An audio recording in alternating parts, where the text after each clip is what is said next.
Solo 3 de cada 10 pacientes en España con enfermedad vascular aterosclerótica alcanzan los niveles deseados de colesterol de lipoproteínas de baja intensidad recomendados, lo cual aumenta el riesgo de sufrir eventos como el infarto de miocardio o el ictus. Educar en la prevención y fomentar la adherencia a los tratamientos disponibles es el objetivo de profesionales como José Ramón González Juanatey, jefe del Servicio de Cardiología y la Unidad de Cuidados Coronarios del Hospital Clínico de Santiago, y José Luis Zamorano Gómez, jefe del Servicio de Cardiología del Hospital Ramón y Cajal de Madrid.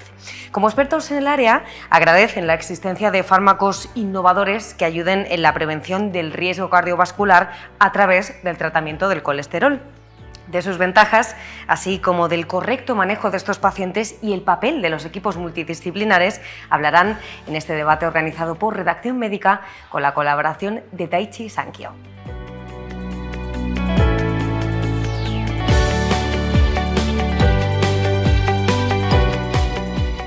José Luis, José Ramón, bienvenidos a este debate. Gracias. Las enfermedades cardiovasculares, vamos a ponernos en situación, son una de las principales causas de muerte en nuestro país. Causantes, estamos hablando de 330 muertes aproximadamente al día. ¿Cómo se ha llegado a estas cifras? Empezamos por usted, José Luis.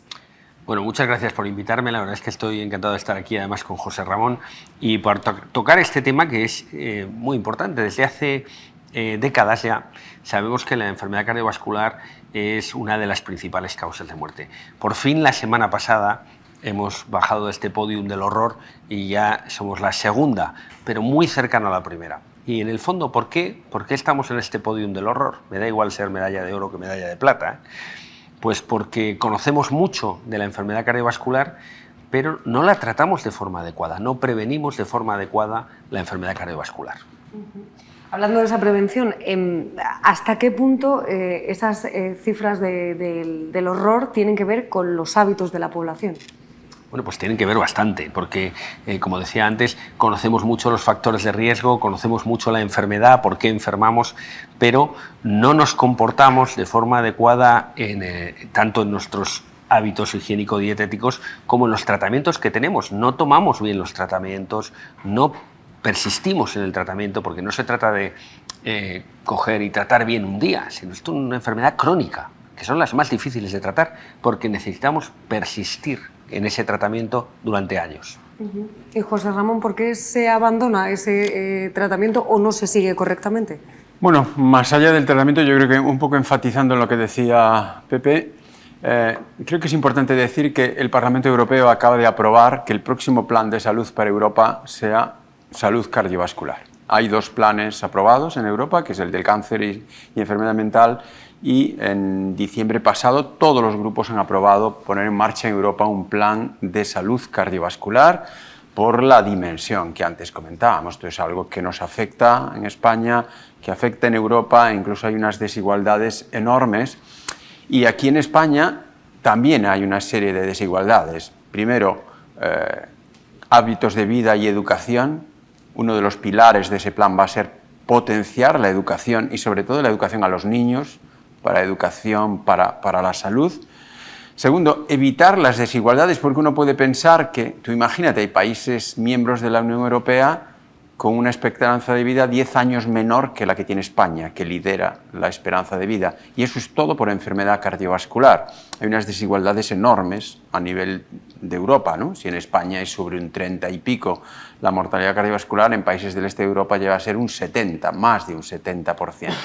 Y ahí, en línea con lo que Pepe también decía, nosotros sabemos qué provoca la enfermedad cardiovascular, sobre todo que provoca la enfermedad cardiovascular que más mata y que más invalidez provoca, que son las de base aterosclerótica, el infarto, que es la primera causa de muerte en el hombre, en España, la cardiopatía isquémica en conjunto, el ictus, la enfermedad arterial periférica, y ya sabemos además que la provoca. Y yo creo que ahí hay que hacer un cambio de paradigma. Tenemos que dejar de hablar de factores de riesgo, porque eso parece que es, igual te toca el riesgo. No, el colesterol no es un factor de riesgo, el colesterol es un factor etiológico de la enfermedad, y en concreto el LDL colesterol es un factor etiológico de la enfermedad.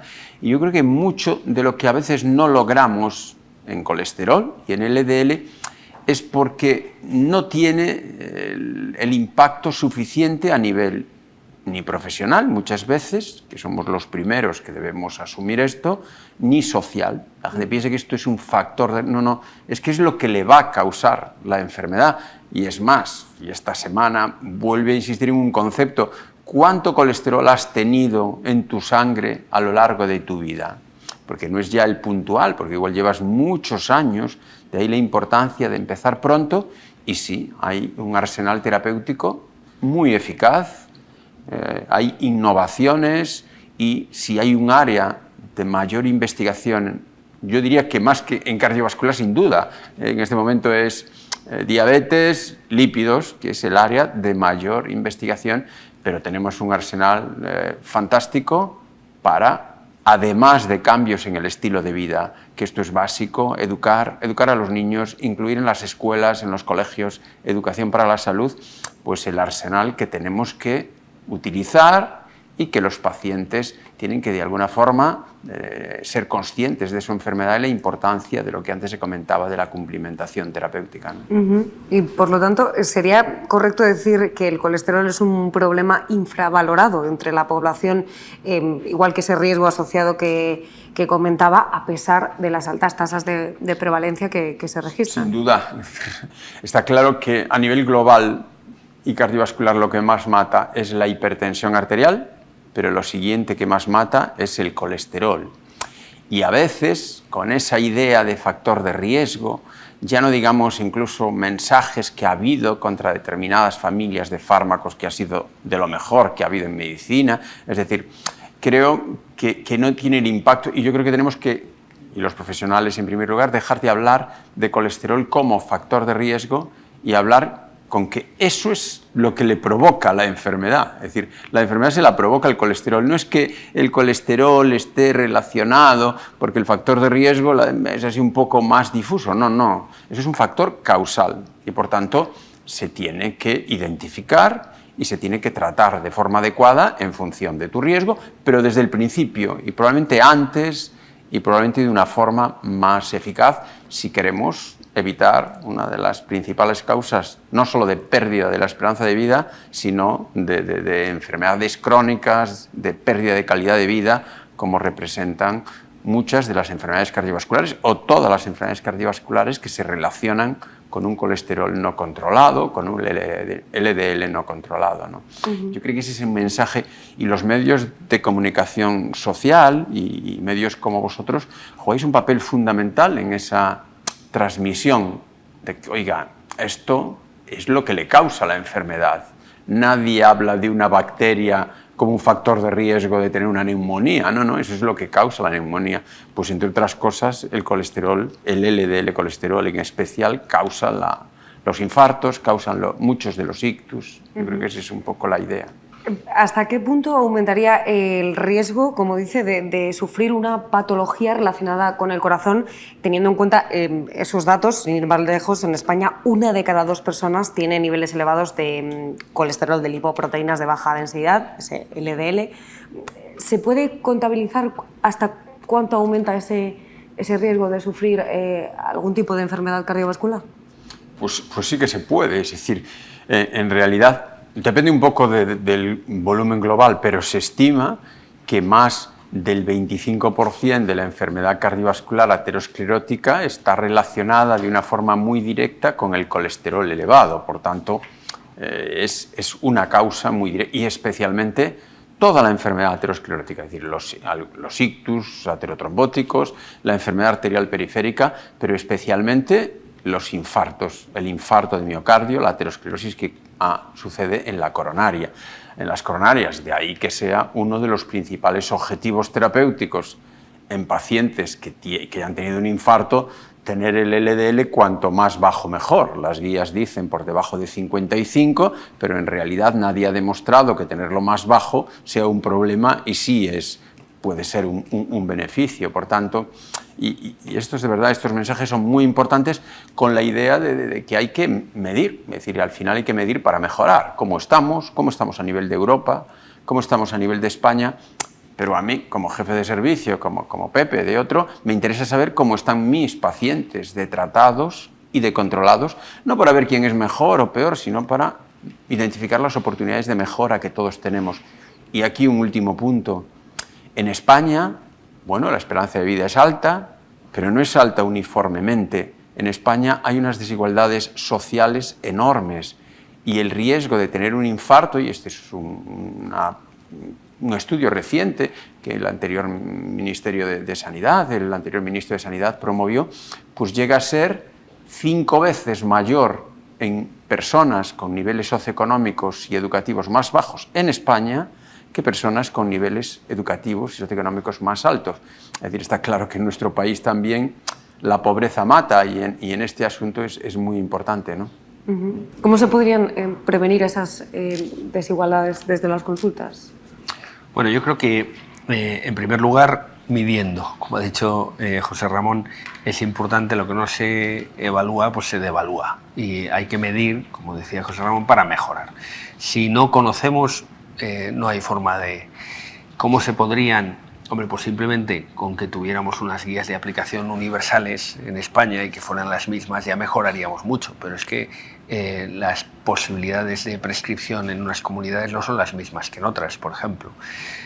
Yo creo que también, y me gustaría incidir, que muchas veces mi paciente que tiene el colesterol elevado, tiene también otros factores que empeoran la situación. Es que parece que estamos hablando, no, es que yo diría que es un fenotipo, un perfil del paciente. Es decir, este paciente tiene el colesterol elevado, muchas veces la hipertensión es la entrada a otros factores que tiene el paciente, tiene sobrepeso, se hace diabético. Es decir, que es un conglomerado de cosas en el cual el riesgo no es sumatorio, es exponencial. Con lo cual, yo creo que el valorar al paciente de una forma global también es muy importante. Lo que pasa es que mi LDL sé que es factor causal y que sé que le trato mal, porque tenemos muy pocos pacientes en objetivos terapéuticos marcados en la evidencia científica. De hecho, el 70% de los pacientes con enfermedad vascular aterosclerótica no alcanzan los niveles deseados de ese colesterol de lipoproteínas de baja intensidad recomendados por las actuales guías de práctica clínica, a pesar de recibir esos tratamientos hipolipemiantes.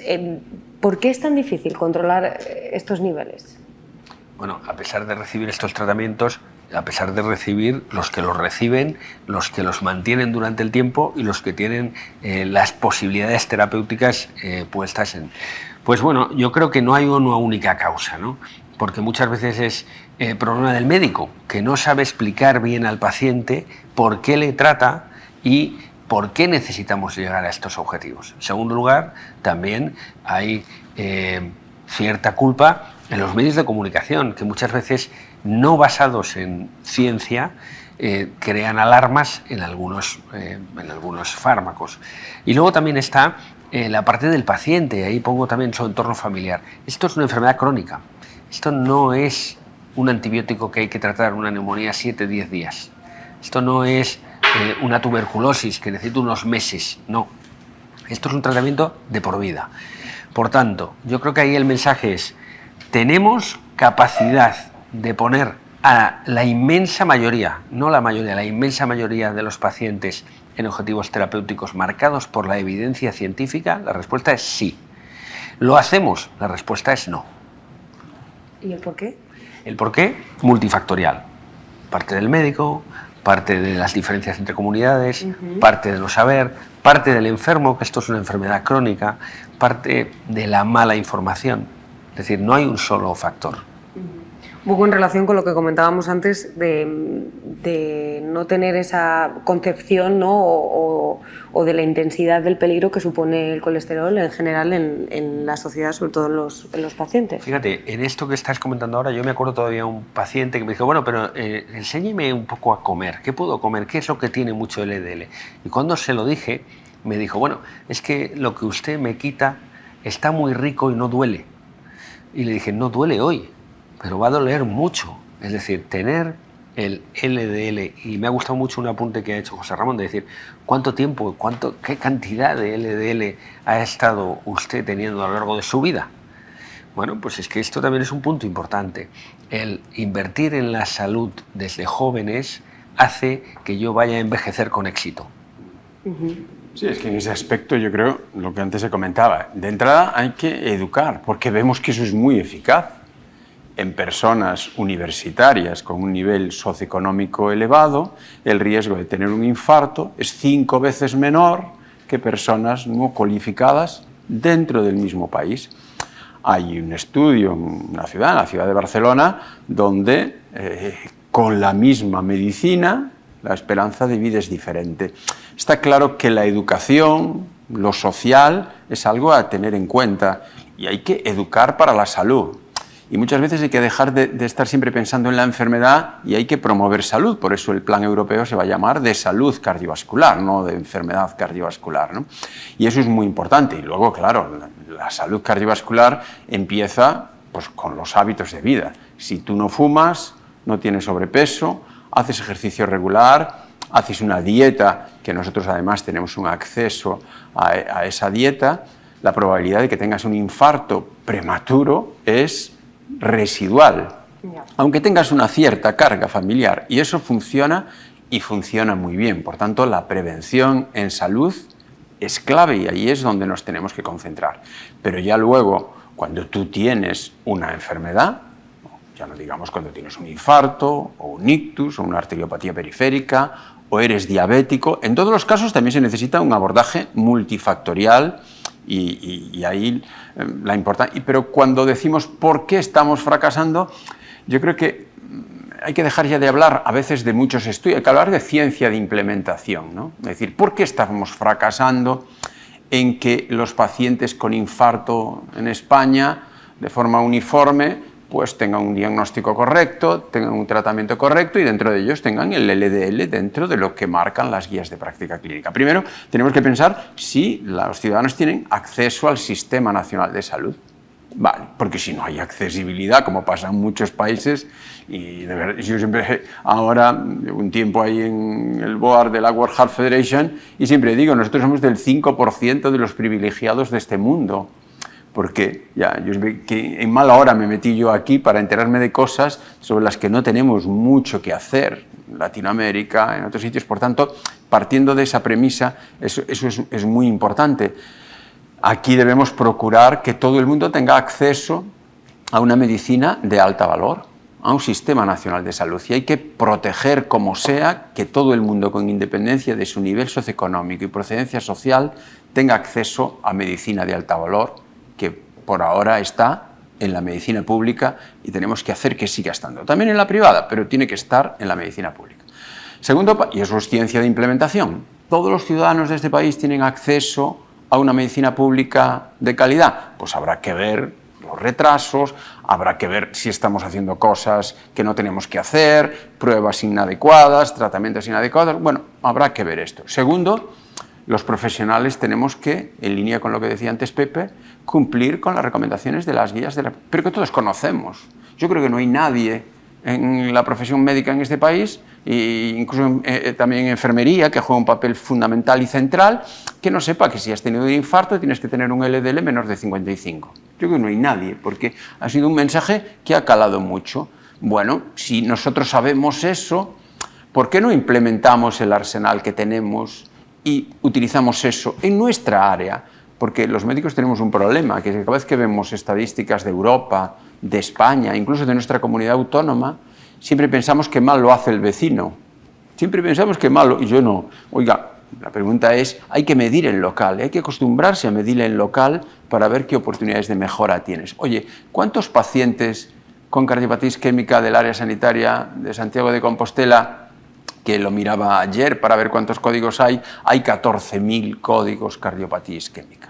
¿Cuántos están en objetivos, en indicadores de calidad y tal? Pues, y estamos trasladando la evidencia científica a cada uno de ellos que sabemos que le protege.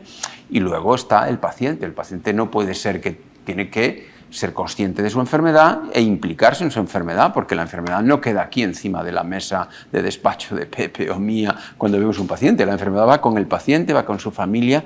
La importancia de la cumplimentación, de que conozcan la enfermedad. Por eso hay que cada vez más acostumbrarse a hablar de eso, de ciencia de implementación. Y en el colesterol especialmente por varias razones. Primero, porque el impacto social a veces no es el que debería ser, porque todo el mundo debe tener acceso al arsenal que ha demostrado que prolonga la vida y mejora la calidad de vida de los enfermos, y los propios profesionales, pero los propios pacientes también tienen que ser los que se impliquen en ello y en exigir lograr a los objetivos que marca la evidencia científica. Por tanto, es muy importante, y eso sí que es un debate muy interesante, es ¿todo el mundo en España tiene acceso equitativo a una sanidad pública de alto valor?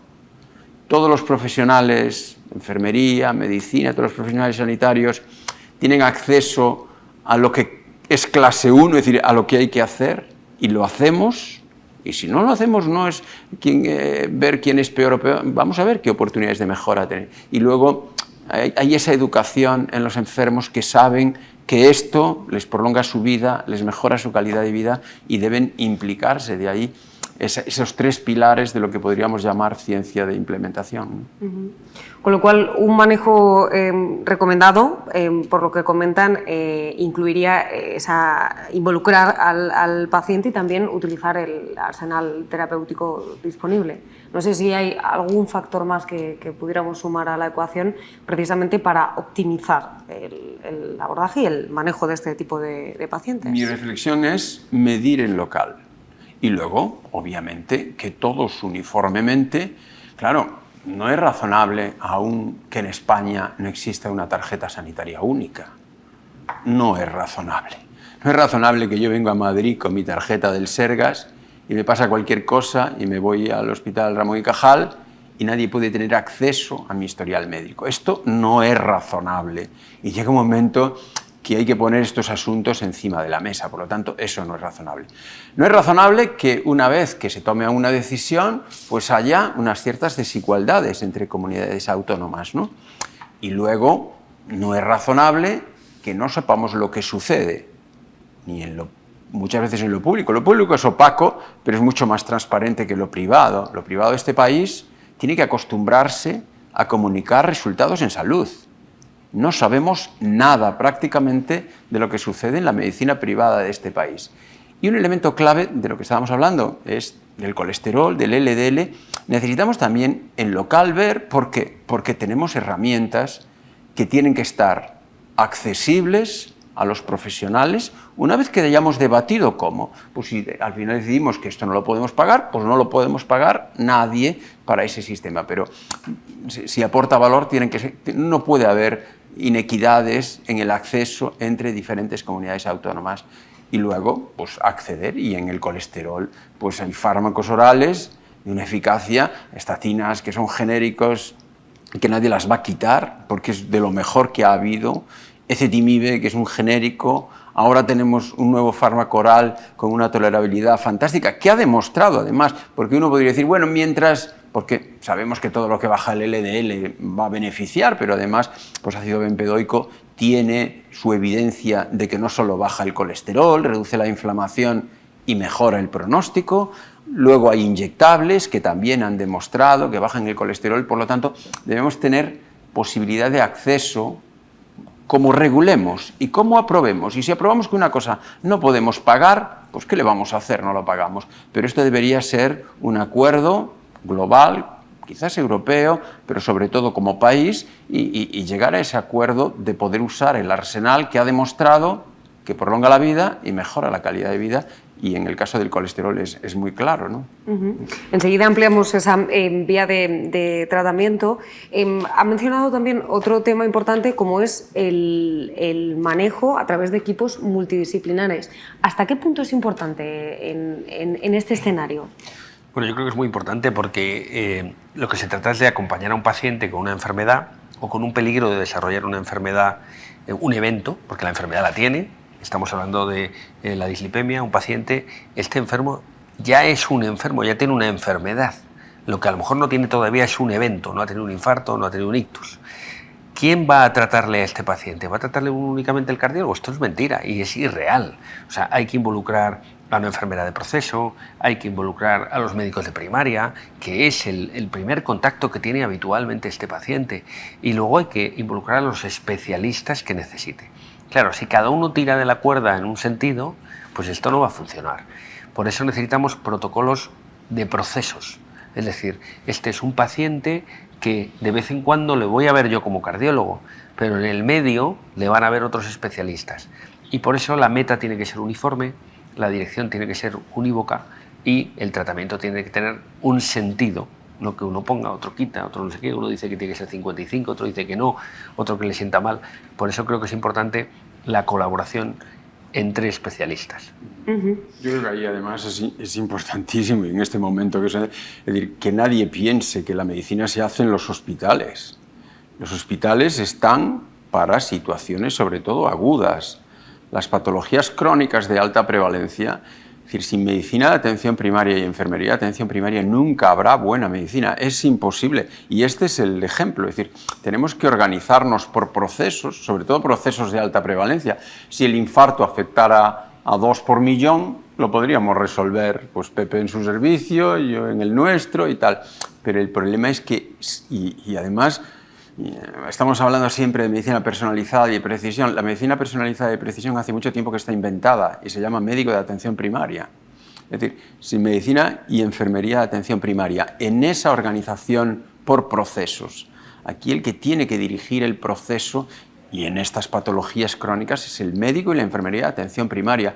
Y necesitamos auténticos líderes de atención primaria, enfermería de atención primaria, que ejerzan el papel de, hasta yo diría, coordinador de todo el proceso y que nos digan cuándo los médicos del hospital debemos participar en una fase aguda, tenemos que tener, no es razonable que la media de espera para ver una primera consulta en servicios de cardiología de este país hace unos meses era 90 días, no es razonable para responder, es decir, pero necesitamos el liderazgo también de la medicina de atención primaria y de la enfermería de atención primaria, sobre todo en estas patologías crónicas, tanto del control antes de que la enfermedad se desarrolle, donde ahí la atención primaria es el verdadero experto, como de dirigir todo el proceso asistencial luego cuando ya la enfermedad aparece. Porque imagínate, si en nuestra área que tiene 460.000 habitantes, hay 16.000 códigos cardiopatía isquémica, si alguien piensa que un servicio de cardiología va a resolver eso, está totalmente fuera de lugar. Eso es del médico de precisión, que es el médico de atención primaria. De ahí la importancia de lo que Pepe decía, de trabajar por procesos dentro de un área. Oiga, ¿cómo está organizado el proceso asistencial de la cardiopatía isquémica en su área? Cuando se ve, ¿quién lo ve? Con la filosofía esa de resolver en el nivel asistencial adecuado, que casi siempre es el de proximidad, que es médico de atención primaria y enfermería de atención primaria, ¿no?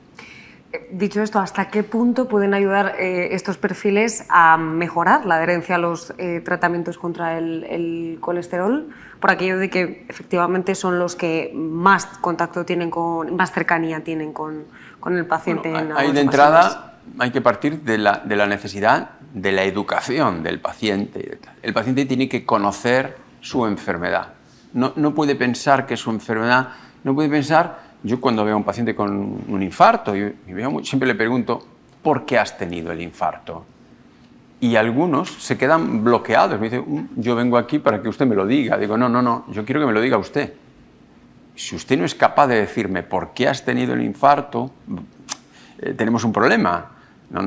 Y acabamos en ese diálogo, él identifica, porque la grandísima mayoría se puede identificar, y el colesterol, bueno, me decían que tenía el colesterol un poco alto, pero bueno, no lo trataba, finalmente me dieron un tratamiento. Es decir, es muy importante implicar al paciente en el conocimiento de esa enfermedad, porque es el que se queda, en definitiva, con su enfermedad, el que decide la complementación terapéutica. Es un problema, y es un problemón, que hay que abordar, y se aborda a través de educación, se aborda a través de esa organización del proceso, el papel que tiene sobre todo la enfermería en esto, que es la enfermería de atención primaria, en insistir en la importancia de cumplimentar fármacos que como antes comentábamos, no son por un periodo temporal reducido, sino que van a acompañar toda la trayectoria vital de ese paciente, ¿no? Dentro de ese panorama terapéutico mencionaba antes bempedoico. ¿Qué ventajas ofrece el uso de este tratamiento para los pacientes? José Luis. Bueno, yo creo que tiene una ventaja clarísima. Primero, es un fármaco que viene a complementar en aquellos pacientes que no llegamos a objetivos terapéuticos. El añadir bempedoico va a lograr en muchos pacientes llegar al objetivo terapéutico. Y esto ya es mucho, porque aquí no se trata de qué fármacos tomo, sino que tengo que llegar al objetivo. Entonces, el segundo lugar es, oye, ¿qué tal tolero este fármaco? Y bempedoico es un fármaco que se tolera de forma excepcional. Es decir, complementa muy bien lo que tenemos, logrando el objetivo, que es lo que no se nos debe escapar. Tenemos que llegar al objetivo terapéutico basado en la evidencia científica. En segundo lugar, lo tolero fenomenal. Y luego hay un tercer grupo que dice, bueno, pero es que hay pacientes que yo creo que no son muchos, pero sí existen, que no toleran los fármacos que tenemos o que no toleran unas dosis muy altas de los fármacos que tenemos, concretamente las estatinas. Y en estos pacientes, el reforzar con bempedoico o en intolerantes reales, los que no pueden tomar ninguna dosis de estatina, que es a los que me refería, no creo que sean muchos, pero sí tenemos un gran grupo que no toleran unas dosis más altas. En estos intolerantes también este tercer grupo, bempe, nos ayuda y nos va a ayudar a mejorar el perfil lipídico del enfermo. Con lo cual, una de las ventajas también, sobre todo para los profesionales sanitarios, es esa capacidad que ofrece este tratamiento para atacar ambos frentes, ¿no? Es decir, para reducir el colesterol y con ello ayudar a disminuir el riesgo cardiovascular. Claro, es que es fundamental, porque no es el riesgo cardiovascular, es que es la enfermedad. Es que, como bien decía al principio José Ramón, es que es un factor causal de la enfermedad. El que un paciente no tenga síntomas no quiere decir que no esté enfermo. No quiere decir que no esté enfermo. Por tanto, yo estoy tratando una enfermedad que la causa el LDL. Y en ese contexto, además, es que esto no es tratar un factor de riesgo, es que es el tratamiento de la placa. Hay que cambiar esa idea también. Lo que te va a producir un infarto es una placa aterosclerótica que tienes en tus coronarias. Pues bien, esto trata la placa. Es decir, es un tratamiento de la placa. Por eso, a mí no me gusta mucho, y tengo debates a veces con algunos colegas, la idea de prevención secundaria, ¿no? Prevención secundaria es prevenir cuando ya has tenido un evento. Pero ¿qué prevención? Es tratamiento. Hay que olvidarse, porque la palabra de prevención desafortunadamente no impacta todo lo que debería dar. Y aquí, bempedoico, dentro de las características que Pepe ha dicho, es un tratamiento para la placa aterosclerótica que te ha producido la enfermedad, o si no te la ha producido, te la puede producir. Es decir, trata la placa, estabiliza la placa, reduce. Incluso recientemente ha habido una información nueva de un análisis del Clear Outcomes, porque tiene un ensayo clínico que ha demostrado que no solo baja el colesterol LDL, no solo reduce la proteína C reactiva, sino que tienes menos eventos, vives más y mejor en ese contexto, ¿no? Por tanto, es un tratamiento, de ahí que tenemos un arsenal que hay que utilizar, estatinas hay que utilizar, pero incluso aquí tú podrías utilizar bempedoico con ezetimibe, que es una muy buena combinación, porque si por alguna razón el paciente abandona la estatina, pues le garantizarías que bempedoico más ezetimibe le reduce su colesterol o LDL más de un 40%, que es muy importante. Por eso yo en muchos casos abogo, porque bueno, las estatinas, que son muy bien toleradas, y todo se tiene que construir sobre estatinas. Aquí sin estatinas no hay nada, salvo que sea intolerante, y además son genéricos, de precio muy asumible, pero quizás en algunos pacientes, en los que tengan un perfil de discontinuación de estatinas, la combinación de bempedoico más ezetimibe es una buena opción para que estatina, bempedoico, ezetimibe lograrías controlar a más del 90% de los pacientes que han tenido un evento, es decir, que ya han tenido más del 90%, es decir, en realidad con 3 fármacos que en el fondo ojalá pudiéramos tener una única polipíldora de los 3, pero por ahora tenemos dos, porque o das bempedoico solo y das estatina ezetimibe, o, que a mí me parece muy buen perfil, das estatina y bempedoico ezetimibe, ¿no? Sí que es cierto que bempedoico tiene una toma única diaria. ¿Hasta qué punto mejora o favorece el cumplimiento terapéutico el hecho de que sea una sola dosis? Todos estos fármacos son de dosis única diaria, las estatinas son de dosis única diaria, ezetimibe también. Eso es muy importante, claro. La cumplimentación terapéutica es un problema. Los médicos tenemos que cumplir con lo que recomiendan las guías de práctica clínica y los pacientes tienen que saber que las cosas solo funcionan en quien las hace, no porque las prescribas, ¿no? Y yo creo que la complementación terapéutica es un reto porque se estima que al año de un infarto hasta el 50% no cumple de forma adecuada la estrategia terapéutica y ese es uno de los motivos a veces por los que no se alcanzan. ¿Quiénes son los pacientes más informados, con mayor nivel educativo? Suelen ser los que más cumplen, incluso pacientes de edad más avanzada, y ahí hay que tener mucho cuidado en la polifarmacia. Cuanto más fármacos tienes que tomar, un problema. Por eso, oiga, no esté tomando usted cosas que no sirven para nada. Es decir, hay veces hay mucha polifarmacia que se dan fármacos que no han demostrado ningún beneficio. El año pasado hubo un artículo que a mí me parece uno de los mejores, que nunca se comenta mucho, y es en una revista muy importante de cardiología, que comparaba el efecto sobre el colesterol de una dosis baja de estatina frente a cosas que habitualmente tomamos. Arroz rojo, levadura de cerveza, todo esto que vamos ahí, compramos, a veces a unos precios desorbitados, aceite de pescado, no sé qué tal. Todo eso no hacía nada sobre el colesterol, comparado con lo que hacía la estatina a dosis baja. Por tanto, la polifarmacia es un problema, es una necesidad en muchos pacientes. Hay que ir a buscar combinaciones a dosis fijas, eso es muy importante. Ahora la Federación Mundial del Corazón, uno de los objetivos para las enfermedades cardiovasculares, para reducir su impacto, es utilizar combinaciones a dosis fijas. Y eso tiene que ser una estrategia y también aquí y fármacos de dosis diaria y combinaciones a dosis fijas para intentar simplificar los esquemas terapéuticos de nuestros pacientes, claro, de los pacientes. José Luis, ¿qué supone para los profesionales poder contar con opciones innovadoras como esta? Supone una herramienta enorme. ¿Por qué? Porque aquí de lo que se trata es de llegar a objetivos. Es de lo que se trata. Y además en este caso es cuantitativo. Y yo siempre digo, lo que se puede cuantificar es lo fácil. Es decir, esto es como un examen. Saco un 5 he aprobado, saco menos, he suspendido. Pues aquí es lo mismo. Entonces, ¿qué supone? Pues que podemos meter a muchos pacientes y que no hay excusa. Es que no hay excusa para el profesional de no poner a los pacientes en el objetivo terapéutico. Ambos somos profesores en la universidad y nos gusta enseñar. Pero cuando van a hacer el MIR no les preguntamos cuánto han estudiado, les preguntamos si lo han aprobado. Pues esto es igual, tenemos que ser eficientes. Y eficiente es, yo sé, usted, qué tiene que tener de LDL y esto es lo que tenemos que hacer para conseguirlo. ¿Qué supone? Una grandísima ayuda. No hay excusa hoy en día para no tener a un paciente o a la inmensa mayoría de los pacientes en objetivos terapéuticos. Y ahí el lema, yo creo que el lema es medir para mejorar el local, porque cuando a ti te miden el local, solo con que te digan que te van a medir ya mejoras, aunque no te midan. Y ya no digamos cuándo te miden, y luego lo ponemos encima de la mesa, es decir, ¿cuántos pacientes en el área sanitaria de Santiago de Compostela, después de un infarto, a los 3 meses, tienen LDL en objetivo, que es 55? Nuestro indicador es que al menos el 70% esté en objetivo a 3 meses. La pregunta es, vale, ese es tu indicador. ¿Lo medís? Sí. En febrero pasado, pues era el 78%. Pero fíjate, aún hay un 12% que no está en objetivo.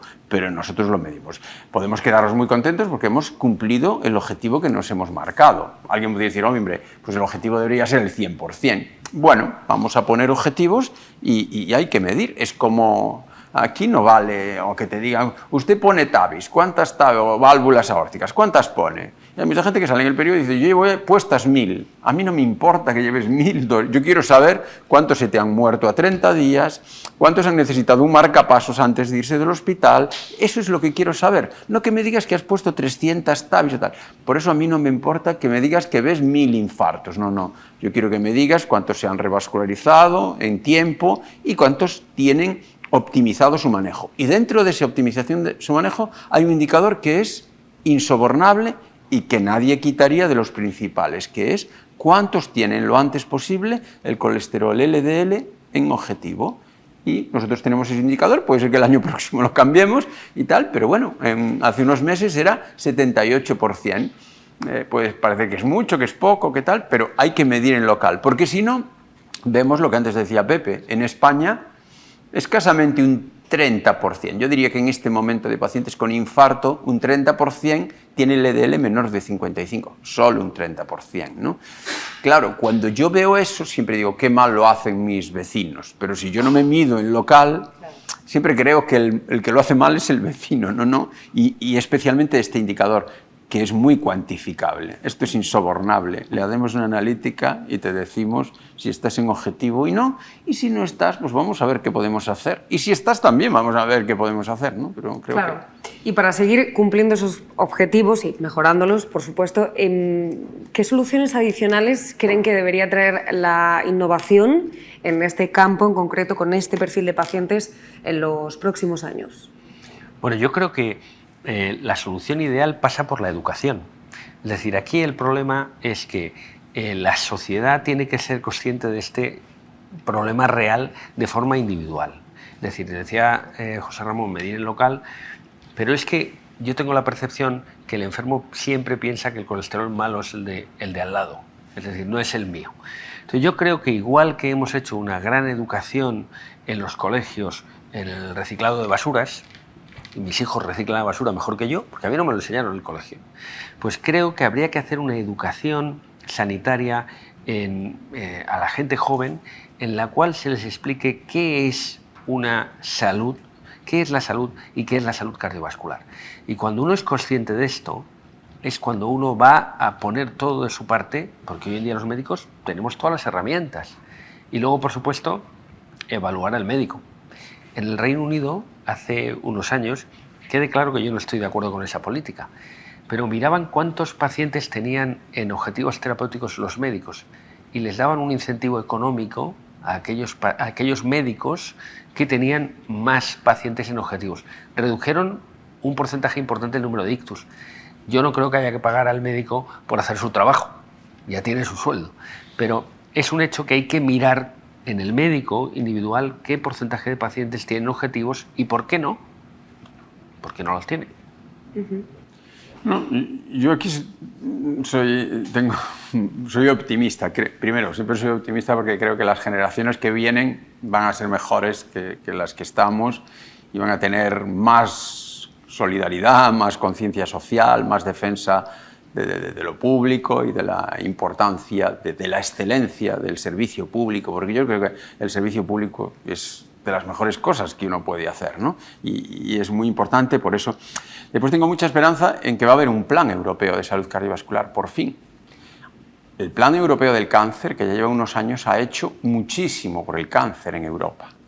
Digamos, la cantidad de dinero que se ha destinado a la investigación en el cáncer. No tiene nada que ver con la que se ha destinado en cardiovascular, a pesar de que cardiovascular es la primera causa de muerte en Europa. Y uno diría, oh, caray, siendo la primera causa de muerte, ¿por qué esa diferencia? Tenemos que aprender un poco de la gente del cáncer, ¿no? De la sensibilidad social que hay frente al cáncer, pues también la enfermedad cardiovascular. Y creo que este Plan Europeo de Salud Cardiovascular va a ayudar mucho también en esto y en la educación. Y luego tenemos que intentar ser lo más equitativo posible, de intentar que la medicina del futuro es aplicar a nuestros pacientes lo que ya sabemos hoy.